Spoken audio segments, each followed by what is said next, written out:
Hero Honda 90s के समय से लेकर आज तक यह नाम हर किसी की जुबान पर छाया रहता है, क्योंकि हीरो और होंडा के कोलैबोरेशन से बनी यह कंपनी दुनिया में सबसे अच्छी टू व्हीलर व्हीकल्स बनाती थी। लेकिन कंपनी प्रॉफिटेबल होने के बाद भी अलग क्यों हुई और कैसे होंडा ने भारत की कंपनी हीरो के पीठ में छुरा घोंपा, आज के इस वीडियो में हम सब कुछ जानने वाले हैं।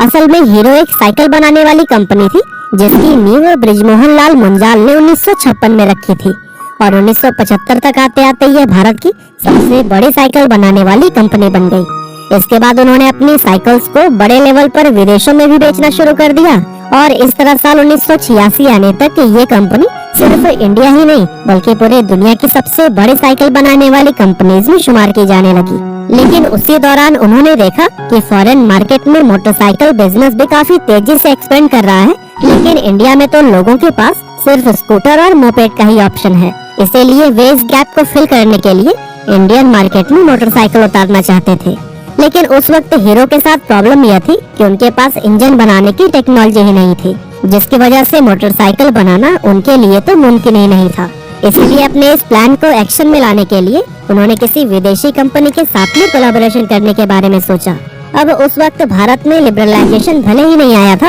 लेकिन उस टाइम गवर्नमेंट इंडियन कंपनीज को यह अपॉर्चुनिटी देती थी कि अगर वो चाहे तो किसी भी विदेशी कंपनी के साथ में टाई अप करके इंडिया में अपना बिजनेस एक्सपेंड कर सकते हैं। इसीलिए बृजमोहन लाल ने हीरो के थ्रू दुनिया की सबसे बड़ी मोटरसाइकिल बनाने वाली जापानी कंपनी होंडा के पास में अपना प्रपोजल भेजा। अब क्योंकि उस समय कोई भी विदेशी कंपनी भारत में डायरेक्टली अपना बिजनेस स्टार्ट नहीं कर सकती थी, ऐसे में इस प्रपोजल के जरिए होंडा को इंडियन मार्केट में एंटर करने का एक अच्छा मौका मिल गया, जैसे कि होंडा कंपनी खुद भी नहीं गंवाना चाहता था। इसीलिए इन दोनों कंपनीज ने 1984 में एक दूसरे के साथ हाथ मिला लिया। हीरो और होंडा के बीच उस टाइम ये एग्रीमेंट हुआ था कि हीरो बाइक्स के लिए बॉडी बनाएगा और होंडा उसके लिए इंजन सप्लाई करेगा। इसके अलावा उन्होंने एक एनओसी भी साइन की थी, जिसके अकॉर्डिंग दोनों कंपनी जो फ्यूचर में कभी भी एक दूसरे के मुकाबले में अपना कोई प्रोडक्ट लॉन्च नहीं करेंगे। और दोस्तों, दोनों ही कंपनीज इन कंडीशंस से सेटिस्फाइड थी, जिसके बाद से ये डील फाइनल हो गई और यहीं से हीरो होंडा की शुरुआत हुई। अब कागजी कार्यवाही पूरी करने के बाद से हीरो होंडा का सबसे पहला प्लांट हरियाणा में बनाया गया, जहां से हीरो और होंडा ने मिलकर तुरंत ही बाइक्स की मैन्युफैक्चरिंग करने स्टार्ट कर दी। 1985 में जब उन्होंने अपनी पहली बाइक CD100 लॉन्च की तो फिर यह बहुत तेजी से पॉपुलर हुई, क्योंकि इंडियन मार्केट में एक तो बाइक का कॉन्सेप्ट ही नया था और दूसरा इस बाइक का माइलेज बहुत ही कमाल का था। इसके अलावा उन्होंने अपनी बाइक को उस प्राइस सेगमेंट में लॉन्च किया था जो कि हर मिडिल क्लास फैमिली के लिए अफोर्डेबल हुआ करता था। साथ ही इन्होंने अपना मार्केट कैंपेन भी बहुत ही प्रभावी तरीके से तैयार किया था, जहां इनकी टैगलाइन थी fill it, shut it, forget it, यानी कि इसमें पेट्रोल फिल करके भूल जाइए। इस टैगलाइन का भी लोगों पर काफी ज्यादा असर हुआ और लोग इस बाइक के दीवाने हो गए थे, क्योंकि उन्हें स्कूटर वाला माइलेज अब बाइक में मिल रहा था। लेकिन उसी दौरान जापानी करेंसी में उछाल आ गया, जिसकी वजह से जितने भी स्पेयर पार्ट्स जापान से आते थे वो काफी ज्यादा महंगे होने लगे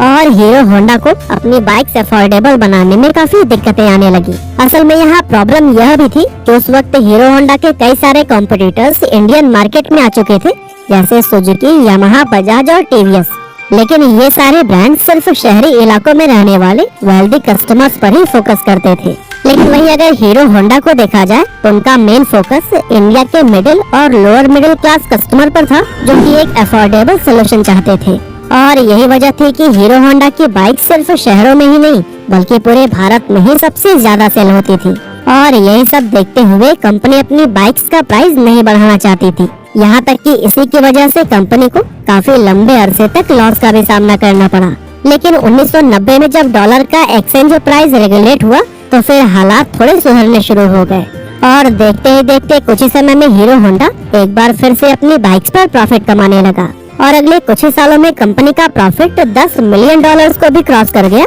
जो कि उस जमाने में एक बहुत बड़ा नंबर था। अब यहाँ तक तो चीजें ऊपर से काफी अच्छी नजर आ रही थी, लेकिन अंदर से सिचुएशन बहुत पहले से ही खराब होनी शुरू हो गई थी। दरअसल कंपनी के मैनेजमेंट में शुरू से ही कई तरह की प्रॉब्लम्स चल रही थी, जैसे कि होंडा तो अपनी बाइक्स अमेरिका और रूस जैसे डेवलप्ड कंट्री में सेल कर रहा था, लेकिन हीरो होंडा को होंडा की तरफ से फॉरेन में अपनी बाइक्स को सेल करने की परमिशन नहीं थी। यानी एक तरफ तो हीरो साइकिल मैन्युफैक्चरर के तौर पर उस समय दुनिया की सबसे बड़ी कंपनी थी, यहाँ तक कि Guinness book of world records में भी इनका नाम दर्ज था। वहीं दूसरी तरफ होंडा की वजह से वो अपनी बाइक्स फॉरेन मार्केट में सेल नहीं कर पा रही थी। असल में इंडिया के बाहर हीरो होंडा को सिर्फ नेपाल, भूटान और बांग्लादेश जैसी आसपास की कंट्रीज तक ही अपनी बाइक को एक्सपोर्ट करना अलाउड था, जिसकी वजह से हीरो कंपनी इंटरनेशनल मार्केट में जो पोजीशन चाहती थी वो उसे नहीं मिल पा रही थी। अब एक तरफ तो होंडा काफी तेजी से ग्रो कर रहा था, लेकिन वहीं दूसरी तरफ हीरो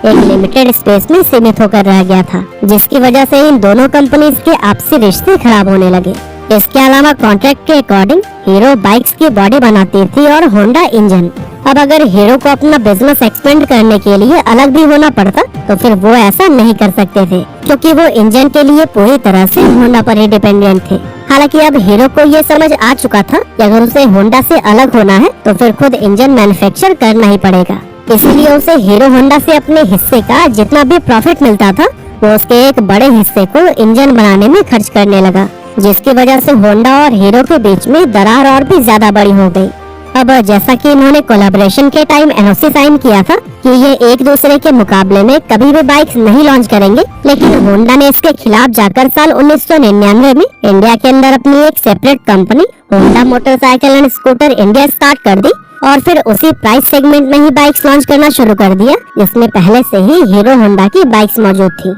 इस तरह अगर देखा जाए तो इंडियन मार्केट के अंदर होंडा ने अपनी बाइक्स को हीरो होंडा के मुकाबले में लाकर खड़ा कर दिया था, जिसकी वजह से हीरो होंडा के कस्टमर्स डिवाइड हो गए और इसके कुछ साल बाद होंडा ने एक्टिवा को लॉन्च करके स्कूटर सेगमेंट में भी एंटर कर लिया था। अब अगर देखा जाए तो इस पूरे मामले में होंडा की पांचों उंगलियां घी में थी, क्योंकि होंडा की हीरो होंडा से तो अर्निंग हो ही रही थी, साथ ही अपनी सेपरेट बाइक कंपनी से भी उसका अच्छा खासा प्रॉफिट जनरेट हो रहा था। और दोस्तों इन्हीं सभी प्रॉब्लम्स को देखते हुए ही हीरो ने होंडा से अलग होने का फैसला कर लिया और फिर 2010 में जाकर दोनों ही कंपनीज हमेशा के लिए अलग हो गयी। हीरो होंडा में इन दोनों कंपनियों के 26% शेयर थे, जिसके चलते होंडा मोटर्स ने अपने हिस्से के सारे 26% शेयर हीरो कंपनी को ही बेचने का फैसला किया। और दोस्तों हीरो कंपनी के प्रमोटर ब्रजमोहन मुंजाल ने होंडा के ये शेयर्स 1.2 अरब डॉलर्स में खरीदकर अपना खुद का कारोबार हीरो मोटोकॉर्प के नाम से आगे बढ़ाया। अब जब ये दोनों कंपनीज अलग हुई थी